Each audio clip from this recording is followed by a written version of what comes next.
Hello, beautiful soul family. Rebecca here, your vibe mentor, bringing you another video on how to raise your vibration so you can live your best life.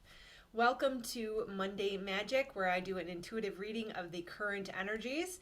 Of course, this is a reading for the collective in this community. If it doesn't resonate with you, then just check all of the other videos out that I post on the YouTube channel over at Vibe Mentor on YouTube for more general and less specific information. But oftentimes, members of our community are experiencing similar energies, and so when we do an energy reading like this, it is helpful for us to be reminded we are not alone, and we are all experiencing, many of us are experiencing similar energies. So I believe it was last week, if not the week before, where one of the pieces of guided information said, buckle your seatbelt, and it was no joke.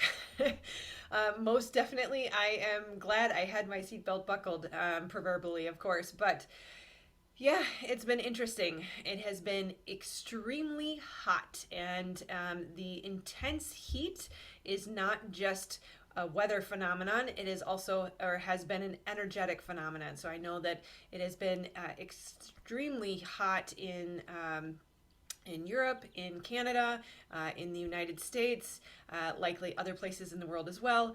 And like I said, it's not just the weather, it is an intensity in the energy, without a doubt. In fact, this last week or two ish have felt sort of like a disrupted energy, just a lot of busyness, a lot of hustle and bustle, maybe in some cases even some chaos mixed in there, depending on your level of consciousness and ability to step in or out of that. It certainly has been available if you got pulled into it. It was a bit of a testing almost to sort of reaffirm decisions that we have made, to clarify our path. And what I find really interesting about this information, or really this energy that we've dealt with the last couple of weeks, is it's leading us up to the Uranus-Mars North Node conjunction, which will be exact. I've heard it said the 29th. I've also heard it said the 31st. I'm going to go with the 31st because that one appears to make more sense to me. It may even be August 1st, depending on where you're at in the world. But there's a mixed bag of readings around this aspect, that Uranus can be very disruptive, very innovative, always a surprise, usually something that comes out of nowhere.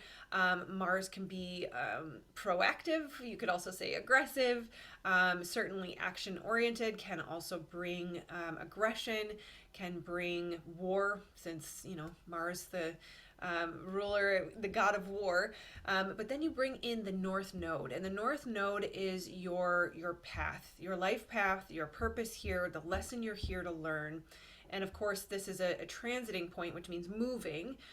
So where it is at in your chart when you were born is going to point to your life purpose, or what you are here to learn in this lifetime. But as this moves through the sign of Taurus, the sign of money, the sign of earth, the sign of could be the stock market, could be the food supply, and it's our collective destiny, where we are headed. And so to combine our destiny, or our North Node, you can call it your North Star, with a little bit of aggression, with a little bit of assertiveness in Mars, and then a disruption and a surprise or some innovation, I think it actually has a lot of potential to sort of shift us onto, I want to say the right path, but it may even just be an adjustment within your path, that you may not be moving from one path to another, but it really is an assistance in the alignment of where we are supposed to be. And I have felt that the recent energy that has been somewhat disruptive and sort of testing and intense, it's been sort of a sharpening. The image of a knife being sharpened on a wheel comes to mind, that it's really assisting in us being pushed even more into alignment. And of course, that's going to be relative to you and how closely aligned you are now. It may also be, as it was for me, sort of an affirmation of where I'm at now, sort of that confirmation of, no, we're still going in the right path, or right direction, we're still on the right path. And so, in a way, it almost felt like time out of time. It kind of felt like, did we just go through a wormhole? Like, where was I the last 2 weeks? Because it wasn't the place that I am now. And today, it feels more like a landing back at home. And we also have a new moon coming up on the 28th, which, as I always say, we start to see or feel the build of that energy usually 3 days before and sometimes up to 3 days after. Of course, having this Uranus Mars North Node conjunction on the 1st could also potentially extend some of this intense feeling for about another week. But even today, which is interesting because it doesn't really fall into the traditional building of energy 3 days prior. Today, there's more of a sense of landing back home after this time out of time, where it felt a little weird. It was kind of like I'm a little out of place, or I was a little out of place for 2 weeks, but now I'm settling back into where I know I'm meant to be, where I feel at home. And it really was that sense of just landing back at home. And then as I went into meditation, one of the first things that was offered was a deliverance, which is very interesting when you think about being put back on our path, or reaffirming the path, or realigning more accurately. I kind of think of the compass pointing north. We are honing our focus and strengthening our ability to move in that direction of the right path, the north node, towards the North Star. And deliverance likely comes to me through my Christian upbringing, but this deliverance from evil, that there is this sense of the testing, the intense heat that we've just experienced, the ability to go into the chaos if we so choose, and to exit the chaos if we so choose, that there is assistance in the deliverance from these things that were not meant for us, that were not serving us, that were not helpful to us, that are not supportive to us, that were not honest with us, that may have even tried to trick us a little bit.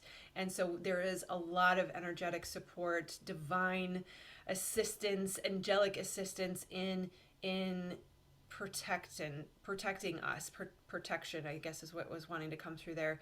And that we can assist in this support by releasing, by recognizing the tests, recognizing what is falling away, cleansing, purging, letting go of all those things. And I speak about this a lot, especially in my course, about the minute micro moment management that is needed, that we are constantly looking at the multifaceted layers of the energetic alignment or even attachments that we may have to aspects of things, that this is a very complex conversation. It's very nuanced, that you may say, oh, I've let go of that relationship. Well, did you let go of the house? Did you let go of the contract? Did you let go of the pillows? Did you fully let go of every single aspect of that situation in your life? Because any ounce of clinging to it keeps that door just a little bit open.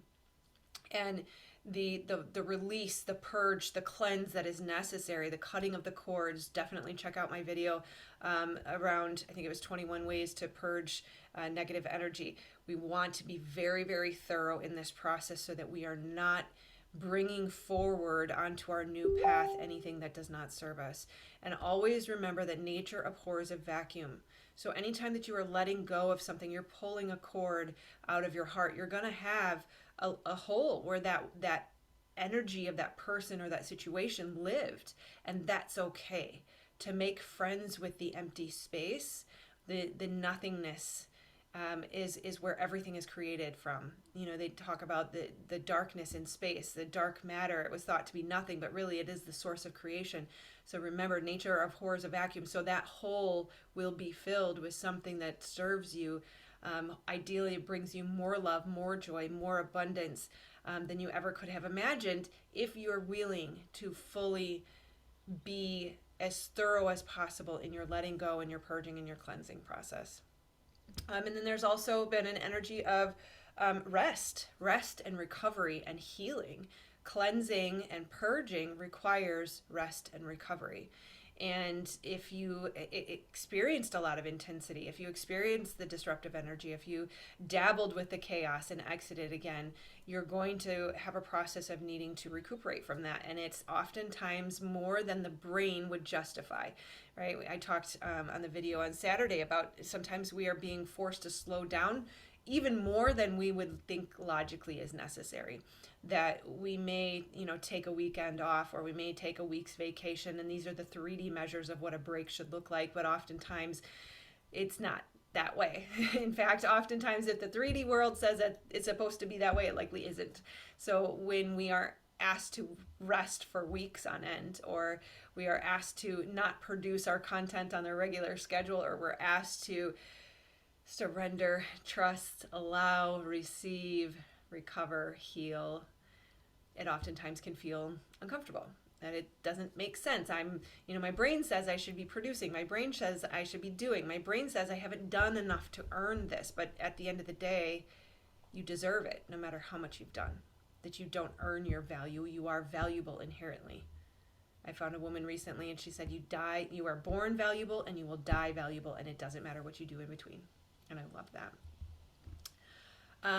Assistance has arrived.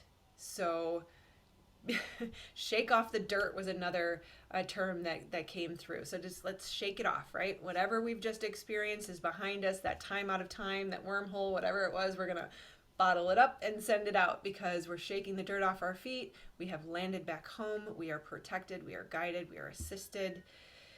And oddly enough, doesn't really seem connected, but the guidance to hydrate came through. So that's kind of where we're gonna leave it today. It's likely part of that rest and recover and heal process. Make sure that you are hydrated, that we are electromagnetic beings. We are receiving guidance and information, that the divine is within us, and in order for us to hear properly, cleansing and purging is huge. It removes the veil of confusion, but also hydration is really, really key in assisting the interconnections and the sending and the receiving of the signals and the guidance that we need to be able to support ourselves through. So obviously our life is not our own, and we are to be playing Marco Polo with the divine, checking in for guidance and then taking action, guidance, action, balanced. And all of that is supported by the intuition, by the guidance, and you have to hydrate to have the highest levels of guidance available to you. So that is all I have for you today. I know it's a mixed bag. It will be really interesting to see how this next week plays out. I will say, for the astrologers who are predicting a negative outcome for the Uranus-Mars North Node conjunction, their concern is around the stock market, around the food supply, and just high levels of aggression. If you have the planet of surprise combined with the planet of war, you never know what might happen. So keep your head down. There's no need to provoke. Oftentimes the path of least resistance is the right path, that we need to be gentle and loving. I believe it was the Buddha that said you need to ask yourself 3 questions when you are engaging with someone. Is it necessary? Is it helpful? Is it kind? And if it's not, then reframe. And anything that is urging you to do something that is not necessary, helpful, or kind is something that's in you that needs your attention, your love, your focus, your healing. And so, as within, so without, let's sweep in front of our own door, manage your own energy. And if everybody just manages their own energy, the world would be a happier place. So, I said I was going to end. My stove reminder is going off for the muffins we are cooking. So, I am going to close with that. I love you guys so, so much. I am happy to be landed back at home and feeling very renewed, very rejuvenated, and excited to bring you a full week's worth of content this week. So do check out the YouTube channel if you're seeing this on Facebook. Otherwise, if you are seeing this on YouTube, I'm also on Facebook. All right, I'll see you later, guys. I love you, and have a good one. Namaste.